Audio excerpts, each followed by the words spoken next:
कोलकाता आनंद का शहर, संस्कृति, मस्ती, उत्सव, रहस्य, प्रेम, उत्साह और कुछ अद्भुत मीठे व्यंजनों के भावपूर्ण अवतार के लिए प्रसिद्ध है। शहर गंगा के घाटों, मुंह में पानी लाने वाले भोजन आदि के साथ एक आगंतुक का स्वागत करता है। कोलकाता का एक समृद्ध इतिहास है, न केवल ब्रिटिश उपनिवेशवादियों के प्रभुत्व के कारण बल्कि कई अनसुनी कहानियों के लिए भी, जिनके बारे में केवल स्थानीय लोग ही जानते हैं। कुछ कहानियां खौफनाक हैं और जैसा कि वे कहते हैं, आत्मा संस्थाओं के साथ एक संबंध है। पुतुल बारी या हाउस ऑफ डॉल्स एक तरह का है जो वर्षों से असामान्य आवाज़ों, दुर्लभ घटनाओं और किसी ऐसी चीज़ की झलक के साथ घूम रहा है जो निश्चित रूप से एक सांसारिक प्राणी नहीं है। यह इंगित करता है कि स्थानीय लोगों की कथा के अनुसार हाउस ऑफ डॉल्स प्रेतवाधित है। उत्तरी कोलकाता के शोभा बाजार में हुगली नदी के तट पर स्थित पुतुल बाड़ी एक प्रसिद्ध विशाल घर है।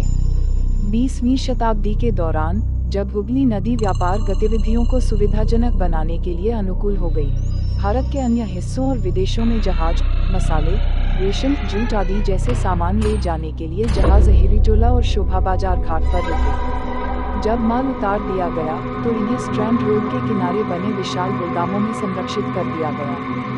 गोदाम से हवेली में से एक पुतुल बाड़ी थी, जो अपनी शास्त्रीय मूर्तियों, चेहरों की शानदार संरचना और इमारत के ऊपर से दिखाई देने वाले लोगों के लिए लोकप्रिय थी, इसलिए इसे पुतुल बाड़ी या गुड़िया घर का नाम दिया गया था। भवन की अंतिम या सबसे ऊपरी मंजिल का उपयोग मालिक द्वारा अपने निवास के रूप में और शेष मंजिल को गोदाम के रूप में किया जाता था। लेकिन इतनी सुंदर और भव्य इमारत, जिसे रोलैंड जोफ ने अपनी सिटी ऑफ जॉय में चित्रित किया था, एक गोदाम कैसे और क्यों बन गई? चलो पता करते हैं। ऐसा माना जाता है कि एक समय जब पुतुल बाड़ी पर मालिकों या संपन्न बाबुओं का शासन था, जो घर में रहते थे और उनकी शक्ति का पूरा फायदा उठाते थे। उन्होंने अपने कुकर्मों को छुपाने के लिए इस स्थान पर युवतियों के साथ बलात्कार किया और उनकी हत्या कर दी।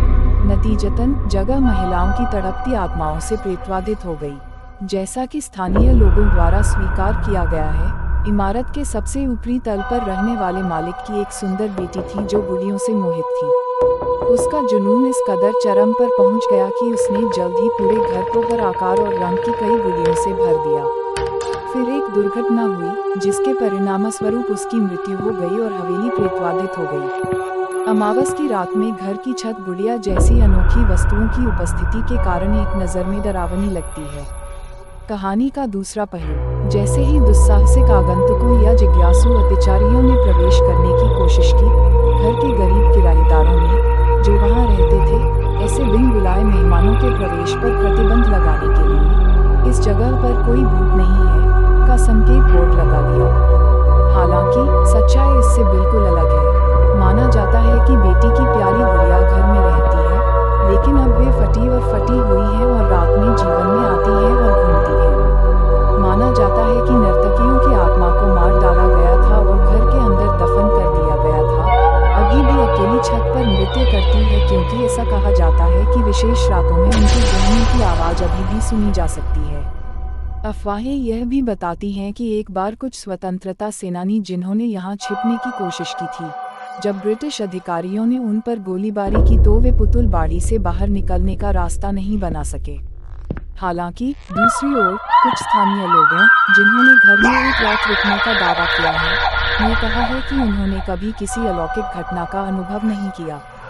इसलिए कहानियाँ प्रचुर मात्रा में हैं और घर के अंदर रहस्यमयी घटनाओं के बारे में तार्किक निष्कर्ष पर आना एक मुश्किल काम है।